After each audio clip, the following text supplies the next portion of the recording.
با مقصد جلب نورسان جوانان با آموزش کسب و هنر در مؤسسه دولتی تعلیمی لیسه کسبی تکنیکی به نام رستم خلالی ناحیه وسه روزی در روی کشاد دایر گردید. در این چاره‌بینی خوانندگان مؤسسه‌های تعلیمی و نفران بی‌شغل که در شعبه اگنتی مهنت و شغل اهالی در ناحیه وسه به خیر گرفته شدند اشتراک نمودند. اشتراکچیان در روی کشاد در این روز از فعالیت و با دستاوردهای هنرآموزان این درگاه کسب و هنر شناس گردیدند. بعضی مدیر تکنیکی مؤسسه ما با شرایط امروزه مطابقت میکند و بسیار میخواهم که جوانان اومده امروز طبق هدایت‌های اساتذه صلح و وحدت ملی پیشوای معظم ملت محترم امام رحمان کسب آموزند و توانند که در آینده همچون متخصصانی با طلبات بازار جهانی موافق درست باشند آماده باشند.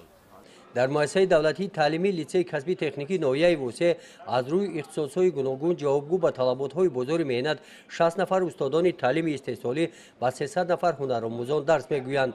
مؤسسه با سرپرستی حکومت مملکت یک سال پیش از تعمیر کپیتالی برآورده شده صنفخانه‌ها با واسطه‌های عیانی مجهز گردانیده شدند.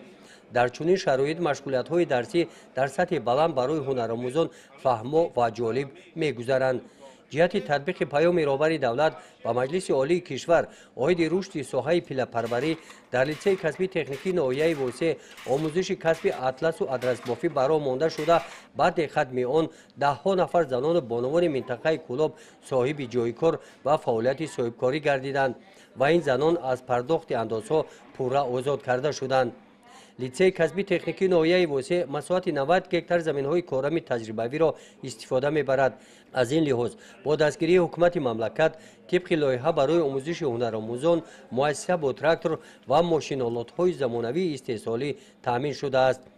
در جنبست چاره‌بینی در روی کشاد رهبریت مؤسسه در ملاقات با اشتراکچیان از جوانان دعوت به عمل آوردند که از امکانیت‌هایی که برای آنها دولت مهیا نموده است استفاده نموده با آموزش کسب و هنر مشغول شده با شغل معین در رشد اقتصادیات کشور سهم ارزنده گذارند.